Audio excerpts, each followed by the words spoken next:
ഇന്ന് നമുക്ക് ബേക്കറികളിൽ നിന്നൊക്കെ മേടിക്കുന്നത് പോലെയുള്ള നല്ല സോഫ്റ്റ് ആയിട്ടുള്ള ദിൽകുഷ് വീട്ടിൽ തയ്യാറാക്കിയെടുക്കുന്നത് എങ്ങനെയാണെന്ന് നോക്കാം. ഇതെനിക്ക് കുറേയേറെ പേര് റിക്വസ്റ്റ് വിട്ടിട്ടുണ്ടായിരുന്നതാണ് ഈ റെസിപ്പി. അതുകൊണ്ടാണ് ഞാനിതിവിടെ ചെയ്യുന്നത് കേട്ടോ. ഇത് നമ്മൾ ഇന്നത്തെ ഈ ദിൽകുഷ് ഉണ്ടാക്കുന്നതിന് ഓവനൊന്നും യൂസ് ചെയ്യുന്നില്ല. അപ്പോൾ ഇതെങ്ങനെയാണ് തയ്യാറാക്കുന്നത് നമുക്കൊന്ന് നോക്കാം.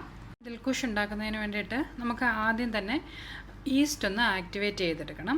ഞാൻ ഇന്നിവിടെ 1.5 കപ്പ് മൈദ കൊണ്ടുള്ള ഒരു ദിൽകുഷാണ് ഉണ്ടാക്കുന്നത്. അപ്പോൾ ആ 1.5 കപ്പ് മൈദ കുഴയ്ക്കുന്നതിന് വേണ്ടിയിട്ട് ഞാനിപ്പോൾ ഇവിടെ ഒരു 1/2 കപ്പ് ഇളം ചൂടുള്ള പാലെടുത്തിട്ടുണ്ട്. നിങ്ങൾക്ക് ഈ പാലിന് പകരം വെള്ളമാണേലും ഇളം ചൂടുള്ള വെള്ളമാണേലും എടുക്കാം. പിന്നെ നമ്മൾ കുഴച്ച് വരുമ്പോൾ കൂടുതൽ വേണമെന്നുണ്ടെങ്കിൽ അല്പം ഇളം ചൂടുള്ള പാലൂടെ ചേർത്ത് കൊടുക്കണം കേട്ടോ. ഇപ്പം ഞാനൊരു 1/2 കപ്പ് പാലാണ് എടുത്തിട്ടുള്ളത്. ഇതിലേക്ക് ചേർക്കുന്നതിന് വേണ്ടിയിട്ട് ഒരു ടേബിൾ സ്പൂണോളം പഞ്ചസാരയും ഒരു 1/2 ടീസ്പൂൺ ആക്റ്റീവ് ഡ്രൈ ഈസ്റ്റുമാണ് എടുത്തിട്ടുള്ളത്. നിങ്ങളുടെ കയ്യിൽ ഇൻസ്റ്റൻറ്റ് ഈസ്റ്റ് ഉണ്ടെങ്കിൽ അത് ഡയറക്റ്റായിട്ട് പൊടിയിലേക്ക് ചേർത്ത് ഇളം ചൂടുള്ള പാലോ വെള്ളമോ ഒഴിച്ചങ്ങ് കുഴച്ചെടുത്താൽ മതി. ആക്റ്റീവ് ഡ്രൈ ഈസ്റ്റ് ആണെന്നുണ്ടെങ്കിൽ അത് നമ്മൾ ആദ്യം ഒന്ന് ആക്ടിവേറ്റ് ചെയ്തെടുക്കണം. നമുക്ക് ഈ പാലിലേക്ക് ഈ പഞ്ചസാരയും അതുപോലെ ഈസ്റ്റും ഒന്ന് ചേർത്ത് നന്നായിട്ടൊന്ന് യോജിപ്പിച്ച് ഒരല്പസമയം മാറ്റി വെക്കാം. ഒരു 3-4 മിനിറ്റ് കൊണ്ട് ഈ ഈസ്റ്റ് ഒന്ന് ആക്ടിവേറ്റ് ആയിട്ട് വരും. പിന്നെ ഇന്നത്തെ നമ്മുടെ ദിൽകുഷ് ഉണ്ടാക്കുന്നതിന് ഞാൻ ഓൾറെഡി പറഞ്ഞല്ലോ, ഒരു 1.5 കപ്പ് മൈദയാണ് എടുത്തിട്ടുള്ളത്. 250 മില്ലി ലിറ്ററിൻ്റെ കപ്പിൽ 1.5 കപ്പ്, അത് ഏകദേശം ഒരു 180-190 ഗ്രാമിനടുത്തുണ്ട്. ഇതിലേക്ക് ആവശ്യത്തിനുള്ള ഉപ്പൊന്ന് ചേർത്ത് കൊടുക്കാം. വളരെ കുറച്ച് മതി, ഒരു 2 പിഞ്ച് ഉപ്പൊന്ന് ചേർത്ത് കൊടുത്തിട്ടുണ്ട്. ഇത് നമുക്ക് നന്നായിട്ടൊന്ന് എല്ലായിടത്തേക്കും ആ ഉപ്പൊന്ന് ആകുന്നതിന് വേണ്ടിയിട്ട് യോജിപ്പിച്ച് കൊടുക്കണം. അതുപോലെ നമ്മുടെ ഈസ്റ്റ് ഇപ്പോൾ ഇവിടെ ആക്ടിവേറ്റ് ആയി വന്നിട്ടുണ്ട് കണ്ടോ, പൊങ്ങിക്കിടക്കുന്നുണ്ടോ, അതാണ് ആക്ടിവേറ്റ് ആയിട്ടുള്ളത്. അപ്പം നമുക്കിതൊന്ന് ഇതിലേക്ക് ഒഴിച്ചു കൊടുത്ത് നന്നായിട്ടൊന്ന് കുഴച്ചെടുക്കണം. നമ്മൾ ചപ്പാത്തിക്കൊക്കെ കുഴക്കുന്ന പോലെ നന്നായിട്ട് ഇതൊന്ന് കുഴച്ച് എടുക്കണം. ഒരു 3-4 മിനിറ്റെങ്കിലും ഒന്ന് നന്നായിട്ട് നീഡ് ചെയ്ത് ഇത് സോഫ്റ്റ് ആകുന്നവരെ കുഴച്ചെടുക്കണം. അപ്പോൾ ഞാൻ നമ്മുടെ മാവ് ഇവിടെ നന്നായിട്ട് ഒന്ന് കുഴച്ചെടുത്തിട്ടുണ്ട്. ഇതിൻ്റെ മുകളിലേക്ക് നമുക്കൊരു അല്പം വെജിറ്റബിൾ ഓയിലൊന്ന് ഒഴിച്ചു കൊടുക്കാം. ഇത് ഈ മാവിൻ്റെ എല്ലാ ഭാഗത്തേക്കും ഒന്ന് ആക്കിയതിന് ശേഷം ഇതിനെ അടച്ച് ഒരു മണിക്കൂർ ഒന്ന് പൊങ്ങി ഇതിൻ്റെ ഇരട്ടി വലുപ്പത്തിലാകുന്നതിന് വേണ്ടി വെയിറ്റ് ചെയ്യണം. അടച്ചു വെക്കണം. അതുപോലെ ചൂട് സമയം ആയതുകൊണ്ട് 1 മണിക്കൂർ കൊണ്ട് തന്നെ പൊങ്ങി കിട്ടും. ഇപ്പം നിങ്ങൾ തണുപ്പ് സമയത്തൊക്കെയാണ് ഇത് ഉണ്ടാക്കുന്നതെങ്കിൽ ഒരു 1-1.5 മണിക്കൂർ വേണ്ടി വരും കേട്ടോ. അപ്പം നമുക്ക് 1 മണിക്കൂർ കഴിഞ്ഞിട്ട് ബാക്കി കാര്യങ്ങൾ നോക്കാം. ഇവിടെ മാവ് പൊങ്ങി വരുന്ന സമയം കൊണ്ട് അതിൻ്റെ ഉള്ളിലേക്ക് വെച്ച് കൊടുക്കുന്ന ഫില്ലിംഗ് ഒന്ന് തയ്യാറാക്കാം. അതിനായിട്ട് ഞാനിവിടെ ഒരു കപ്പോളം ഡെസിക്കേറ്റഡ് കോക്കനട്ട് എടുത്തിട്ടുണ്ട്. ഇതിലേക്ക് ചേർക്കുന്നതിന് വേണ്ടിയിട്ട് ഏകദേശം ഒരു 3/4 കപ്പോളം ടൂട്ടി ഫ്രൂട്ടിയും അതുപോലെ ചെറിയും കൂടി ചെറുതായിട്ട് അരിഞ്ഞതും ടൂട്ടി ഫ്രൂട്ടിയും കൂടി എടുത്തിട്ടുണ്ട്. ഇതൊരു 3/4 കപ്പുണ്ട്. നിങ്ങൾക്ക് വേണമെന്നുണ്ടെങ്കിൽ കൂടുതൽ ചേർക്കാം. പിന്നെ അതോടൊപ്പം ചേർക്കുന്നതിന് വേണ്ടിയിട്ട് ഒരു 1-2 ടേബിൾ സ്പൂണോളം ഡ്രൈ നട്ട്സ് ഇവിടെ അരിഞ്ഞെടുത്തിട്ടുണ്ട്. ഞാനിവിടെ കാഷ്യൂനട്ടും ബദാമുമാണ് എടുത്തിട്ടുള്ളത്.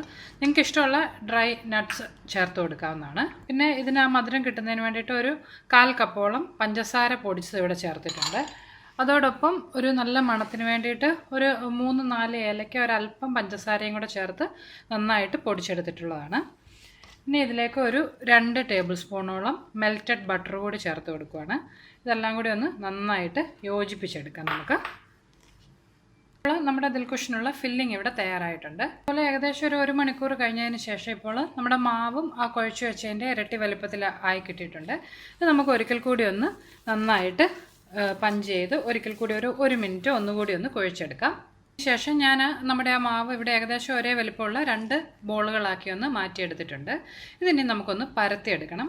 ഞാൻ ഇന്ന് നമ്മുടെ ഈ ദിൽകുഷ് ഉണ്ടാക്കുന്നത് ഇതുപോലെ ഒരു റൗണ്ട് കേക്ക് ടിന്നിലാണ്.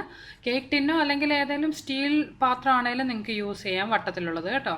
ഇതൊരു 7 ഇഞ്ചിൻ്റെ കേക്ക് ടിന്നാണ് ഞാനിവിടെ എടുത്തിട്ടുള്ളത്. നമുക്കപ്പോൾ ഈ തയ്യാറാക്കി വെച്ചിട്ടുള്ള മാവൊന്ന് പരത്തിയെടുക്കാം. ഇപ്പോൾ ഞാനിവിടെ ഒന്ന് പരത്തിയെടുത്തിട്ടുണ്ട്. തീരെ അങ്ങ് തിന്നുമല്ല, എന്നാൽ ഒത്തിരി തിക്കും അല്ലാതെ വേണം നമ്മളിത് പരത്തിയെടുക്കാൻ. ഇത് നമ്മളുടെ ആ പാനിലേക്കൊന്ന് വെച്ച് കൊടുക്കാം. നന്നായിട്ടൊന്ന് ഈ പാനിൻ്റെ ആ അതേ സൈസിലൊന്ന് ആക്കിയെടുക്കാം. ഇതിൻ്റെ മുകളിലേക്ക് നമ്മൾ തയ്യാറാക്കി വെച്ചിട്ടുള്ള ഫില്ലിംഗ് ഒന്ന് വെച്ച് കൊടുക്കണം. ആ ഫില്ലിങ് വെക്കുമ്പോൾ ഒരു കാര്യം പ്രത്യേകം ശ്രദ്ധിക്കണം, നമ്മളിതിൻ്റെ ആ മിഡിലായിട്ട് വേണം വെക്കാൻ കേട്ടോ. ഈ എഡ്ജസ് ഒക്കെ ഒന്ന് വിടുവിച്ച് അതിൻ്റെ കറക്റ്റ് ആ മിഡിലായിട്ട് ഇതൊന്ന് വെച്ച് കൊടുക്കണം. ഇപ്പോൾ ഞാനിതിലേക്ക് ആ ഫില്ലിംഗ് ഒന്ന് വെച്ച് കൊടുത്തിട്ടുണ്ട്. കുറച്ചേറെ ഫില്ലിങ് നന്നായിട്ട് തിക്കായിട്ട് തന്നെ വെച്ച് കൊടുക്കണം. ഇനി നമുക്ക് ബാക്കി ഉള്ള ആ മാവ് കൂടി ഒന്ന് പരത്തിയെടുക്കാം. രണ്ടാമത്തെ മാവ് നമ്മൾ പരത്തുമ്പോൾ ആദ്യം പരത്തിയതിനെക്കാട്ടിലും കുറച്ചുകൂടി വലുപ്പത്തിൽ പരത്തിയെടുക്കണം കേട്ടോ. അത് മുഴുവനായിട്ടൊന്ന് കവർ ചെയ്തിരിക്കണമെങ്കിൽ ഒരല്പം കൂടി വലുപ്പത്തിൽ വേണം ഇത് പരത്തിയെടുക്കാൻ. ഇതിപ്പോൾ പരത്തിയെടുത്തിട്ടുണ്ട്.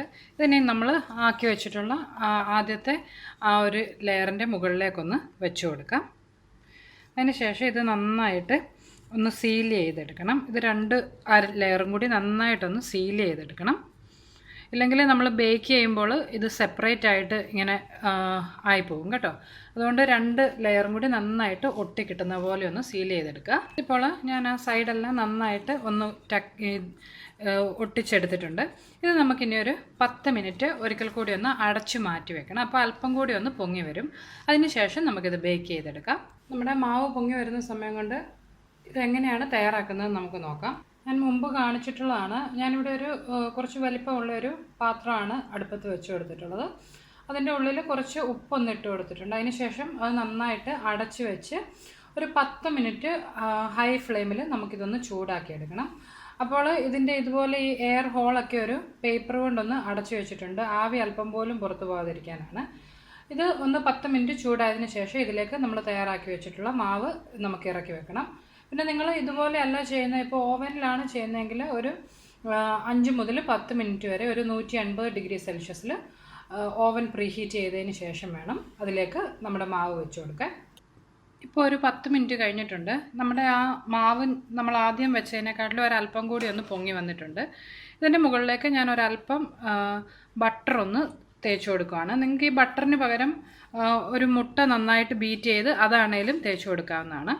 ഇതിനി നമ്മുടെ ചൂടായിട്ടുള്ള പാനിലേക്ക് ഇറക്കി വെച്ച് നമുക്കിത് ബേക്ക് ചെയ്തെടുക്കണം. ഒരു 30 മുതൽ 40 മിനിറ്റ് വരെ അടുപ്പിൽ തീ ഏറ്റവും കുറച്ച് പാൻ അടച്ച് വെച്ച് വേണം ഇത് ബേക്ക് ചെയ്യാൻ. നിങ്ങൾ ഓവനിലാണ് ചെയ്യുന്നതെങ്കിൽ 180 ഡിഗ്രി സെൽഷ്യസിൽ പ്രീഹീറ്റ് ചെയ്ത ഓവനിലേക്ക് ഇറക്കി 180 ഡിഗ്രി സെൽഷ്യസിൽ തന്നെ ഒരു 30 മിനിറ്റ് ബേക്ക് ചെയ്തെടുക്കണം. അപ്പോൾ നമുക്കിതിനും ബേക്ക് ചെയ്തതിന് ശേഷം നോക്കാം. അപ്പോൾ നമ്മുടെ ദിൽകുഷ് ഇവിടെ ബേക്കായി വന്നിട്ടുണ്ട്. എനിക്ക് ഇത് ഒന്ന് നന്നായിട്ട് ബേക്കായി കിട്ടാനായിട്ട് ഏകദേശം ഒരു 40 മിനിറ്റിൽ കൂടുതൽ എടുത്തു കേട്ടോ. ഞാനൊരു മീഡിയം ടു ലോ ഫ്ലെയിമിലാണ് അടുപ്പിൽ ഇത് വെച്ച് തയ്യാറാക്കിയത്. ഇപ്പോൾ ഓവനിലാണ് ചെയ്യുന്നതെങ്കിൽ ഒരു 30 മിനിറ്റ് കൊണ്ട് തന്നെ 180 ഡിഗ്രിയിൽ നമുക്കിത് ബേക്ക് ചെയ്തെടുക്കാൻ പറ്റും. ഇതിൻ്റെ ചൂട് പോകുന്നതിന് മുമ്പ് തന്നെ നമുക്കിതിലേക്ക് ഒരല്പം ബട്ടർ ഒന്ന് സ്പ്രെഡ് ചെയ്ത് കൊടുക്കാം. ഇതിനെ ചൂട് കുറച്ചൊന്ന് പോയതിന് ശേഷം നമുക്കിതൊന്ന് കട്ട് ചെയ്ത് നോക്കുക കൂടി ചെയ്യാം. ഇപ്പോൾ ചൂട് കുറച്ചൊന്ന് പോയിട്ടുണ്ട്. നമുക്കിതൊന്ന് തിരിച്ചുകൂടി നോക്കാം. ഇതിൻ്റെ ഇതുണ്ടോ ഓപ്പോസിറ്റ് സൈഡും ഒക്കെ നന്നായിട്ട് ബേക്കായിട്ടുണ്ട്, കരിഞ്ഞൊന്നും പോയിട്ടില്ല. ഇതിനെ നമുക്കൊന്ന് കട്ട് ചെയ്ത് നോക്കാം. ഇതിപ്പോൾ ഞാനിവിടെ കട്ട് ചെയ്തെടുത്തിട്ടുണ്ട്. ഉണ്ടോ, നമ്മൾ ആ ബേക്കറികളിൽ നിന്നൊക്കെ മേടിക്കുന്ന പോലെ തന്നെ നമ്മുടെ ദിൽകുഷ് ഇവിടെ തയ്യാറായിട്ടുണ്ട്. അപ്പോൾ എല്ലാവരും ട്രൈ ചെയ്ത് നോക്കുക. വളരെ എളുപ്പമാണ്. ഓവൻ ഇല്ലാത്തവർക്കും വീട്ടിൽ ചെയ്തെടുക്കാവുന്നതേ ഉള്ളൂ. അതുപോലെ നമ്മൾ വീട്ടിൽ തന്നെ ചെയ്തിട്ടുള്ളതുകൊണ്ട് വേറെ മായമൊന്നും ചേർന്നിട്ട് ഉണ്ടാകത്തില്ല. നല്ല ആ ഒരു ടേസ്റ്റും ആയിരിക്കും. ട്രൈ ചെയ്ത് നിങ്ങൾക്ക് എൻ്റെ റെസിപ്പീസൊക്കെ ഇഷ്ടമാകുന്നുണ്ടെങ്കിൽ നിങ്ങൾ മറക്കാതെ അന്നൂസ് റെസിപ്പീസ് എന്നുള്ള എൻ്റെ യൂട്യൂബ് ചാനൽ സബ്സ്ക്രൈബ് ചെയ്യണം കേട്ടോ. നമുക്കപ്പോൾ മറ്റൊരു റെസിപ്പിയുമായിട്ട് വീണ്ടും കാണാം. ബൈ.